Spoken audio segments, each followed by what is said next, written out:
뒤집힌 여론조사 결과 유호정 기자와 뉴스 취재에서 자세히 짚어보겠습니다. 어서 오십시오. 8년 전 박근혜 전 대통령 탄핵 때와는 완전히 다른 양상입니다. 네, 8년 전 정당 지지도부터 함께 보시면요. 네. 이 최순실 사태가 공론화되기 시작했던 2016년 11월부터 국민의힘 전신 새누리당과 더불어민주당 지지율 격차가 나기 시작합니다. 박 전 대통령 탄핵안 처리되고 헌재 심판이 진행되던 12월 3주차 지지율 25%포인트까지 벌어지는데요. 네. 보시면 이 격차가 이후에도 이어지는 걸 볼 수 있습니다. 네. 그런데 이번 탄핵 전국대 추이를 비교해 보면요. 20 후반에서 30초 초중반에 머물던 이 양당 지지율이 비상계엄 선포를 기점으로 벌어지기 시작하더니 그 격차가 24%포인트까지 커집니다. 네. 그런데 한 달 만에 이후 격차가 줄어들더니 탄핵 심판이 진행 중인 이번 주에 지지율이 역전됐습니다. 그래프로 보니까 확연히 차이를 알 수 있습니다. 저렇게 된 이유가 뭡니까? 네, 전문가들은 이 8년 전과 크게 두 가지 차이점이 있다고 하는데요. 일단 첫 번째는 보수 결집입니다.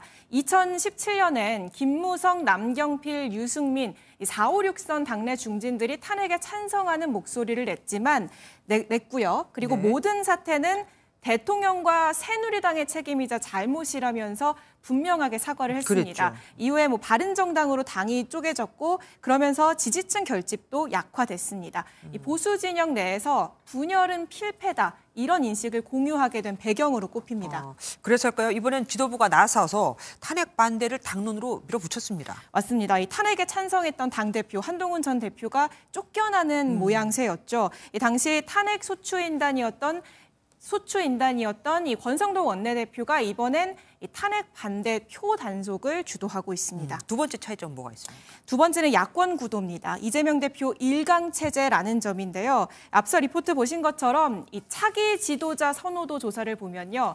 이재명 대표가 31%로 압도적 선두를 달리고 있습니다. 네. 뒤이어 김문수 장관 7%, 홍준표 시장과 한동훈 전 대표가 각각 6%인데요. 여권 후보의 지지율을 다 합쳐도 이재명 대표 지지율에 못 미칩니다. 그러네요.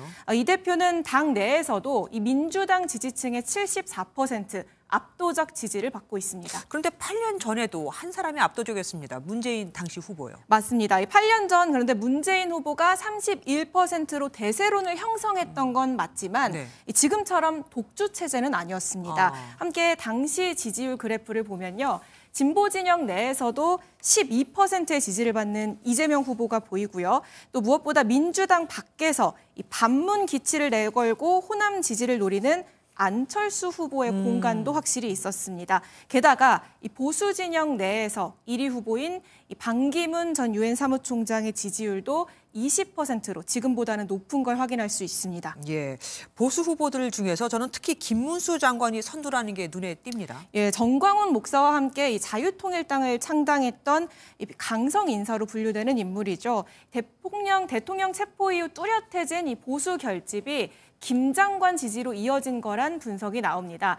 다만 정치권에선 일시적 현상으로 보는 분위기인데요. 더불어민주당 한 의원은 최근 조사에서 이 극우 과표집 경향이 있다. 김 장관이 여권 선두인 것과 관계가 있는 것 같다라고 했고요. 네. 김 장관이 최종적으로 국민의힘 대선 후보가 되긴 어려울 것이라고 전망했습니다. 이 선거는 핵심 지지층 결집만으로는 이길 수 없고 중도 싸움이라는 점을 강조한 건데요. 그렇죠. 국민의힘 지도부가 이 소속 의원들의 관저 방문에 거리를 두는 것도 같은 취지로 해석해 볼 수 있습니다. 상황이 이런데도 이재명 민주당 대표가 웃지 못한다는 말도 나옵니다. 그 이유는 뭡니까? 예, 차기 대선에서 여당 후보 뽑겠다가 40%, 야당 후보 뽑겠다가 48%로 집계됩니다. 네. 정권 교체 여론이 높지만 네. 앞서 보신 것처럼 정당 지지율은 여기에 못 미치죠. 민주당 내에선 이 보수 과표집으로 인한 일시적 현상으로 보고 있지만 대통령 체포 이후 이 탄핵에서 조기 대선 전국으로 넘어가면서 중도 표심을 끌어안지 못하고 있는 것 아니냐는 우려도 나옵니다. 그러니까 계엄에 비판적이고 대통령 탄핵엔 찬성하는 중도층이 이재명 대표 지지론 이어지지 않는다는 거죠. 네. 이재명 대표는 오늘 비공개 최고위원회의에서 거칠거나 꼬투리 잡힐 언행을 삼가달라는 당부를 남긴 것으로 전해졌습니다. 예, 고맙습니다. 지금까지 유호정 기자와 함께했습니다.